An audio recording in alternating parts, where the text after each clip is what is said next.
In the previous video, we had discussed the various in-text questions related to the ways of expressing concentration. In this video, we are going to be discussing about the topic solubility. And it's just this one tiny paragraph in your textbook, which is on page number 39.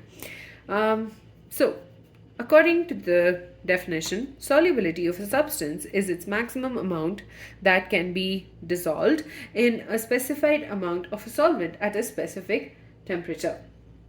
So what does this mean? First of all, let's talk about this in terms of a solution that we can relate to. So let's take, for example, we have a solution that consists of sodium chloride and water. Now, in this solution, so the sodium chloride is the solute, whereas water is the solvent. Now, the solubility of sodium chloride is like, let's say we have a particular volume. Let's say we have 10 ml of water.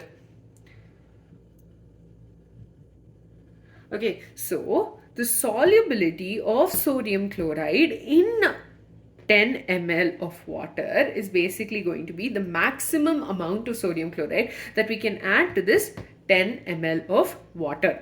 Now, the reason we are very specific about the amount is because as you increase the volume, there can be more space for the sodium chloride to get dissolved into. That's why we are saying a specific amount of the solvent. That's one thing. The second thing is temperature. Obviously, when you have a hot water, like if you, let's say, have hot water and cold water, hot water dissolves various substances much more easily than cold water does. And that I think you learned last year where we talk about the kinetic energy of water itself leading to a higher solubility, and that in turn is why when you have an increase in amount of temperature, the solubility will also increase. So solubility depends on four things.